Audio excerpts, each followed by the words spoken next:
up, fight fans? I'm the cartoon clown of mixed martial arts, Tommy Toehold. And when I'm not making fun of trained professional fighters, I'm playing Fantasy MMA at DraftKings.com. The rules are simple. You have a $50,000 salary cap to make a roster of 5 fighters. Your fantasy team is awarded points for significant strikes, advancing guard, takedowns, reversals, and knockdowns. The winner of the fight gets a fight conclusion bonus. And the quicker they win, the more points they get, meaning we want stoppages and we want them fast. And with that in mind, let's look at this weekend's matchups.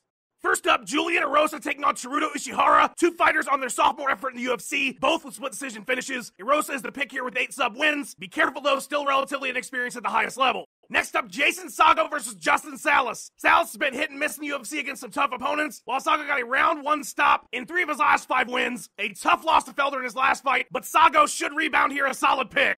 Next up, Jim Miller versus Diego Sanchez. 2 vets that have lost 3 of their last 4. Sanchez hasn't got a finish since 2008. That said, he is almost impossible to put down. This one goes to a decision for Miller, and I would avoid it. Next up, Skelly versus Darren Elkins. Skelly is on a 4-fight win streak in the UFC with 3 finishes. Elkins hasn't had a finish since 2013. Skelly is the pick and a pretty solid one. Next up, Vitor Miranda versus Marcel. The bottom line on this one is Miranda finishes fights. All these UFC wins come via stoppage. I'm going with Miranda. Next up, Eric Silva taking on Nordine Talib. Silva has struggled against elite competition, but he shines on the mid-card. Talib's last loss came via sub. Look for a potential quick Silva win here. Next up, Brandon Thatch versus CR Bahadurzada. Thatch is a massive 170. I think he will be too much for CR, and every win he has ever had in his career is in the first round. Can't beat that. He's a solid pick. Next up, Amanda Nunes versus Valentina Shevchenko. Nunes is a high scorer, but she struggled against elite strikers like Katzengano, and Shevchenko is the definition of an elite striker. Look for a TKO here, and Shevchenko is a steal. Next up, Corey Anderson versus Tom Lawler. Interesting matchup. Lawler is hard to put away, and Anderson's last 3 wins are decisions. Anderson takes it, but it might not be a high-scoring affair. Next up, Ilir Latifi taking on Gian Vellante. 2 hard-hitting dudes. Might come down to who lands first, but it is hard to deny Latifi with his last 4 wins coming via first-round stoppage. Next up, Holly Holm versus Miesha Tate for the women's bantamweight title. Holly Holm is every bit as good as she looked against Ronda Rousey, and while Miesha has fought some elite strikers, she has not fought anybody at the level of Holly Holm. I think Holm found her confidence in that Ronda Rousey fight. Look for a 2nd or 3rd round TKO by Holly. She is a solid pick. Last up, Conor McGregor versus Nate Diaz. Nate has a significant advantage on the ground, but I don't think he has any intention of using it. These are 2 guys that are going to stand and bang. It should be a high-scoring affair all around. That said, Conor McGregor is great at not getting hit, and his left hand is loaded with TNT. Nate Diaz is almost impossible to put away, though, so this fight very well could go all 5 rounds. Either way, though, a McGregor stoppage or a 5-round decision win, Conor should be your highest scorer of the night. Nate Diaz could win this fight by catching Conor with a sub, but the safer pick is McGregor, especially with Nate Diaz taking this fight on short notice.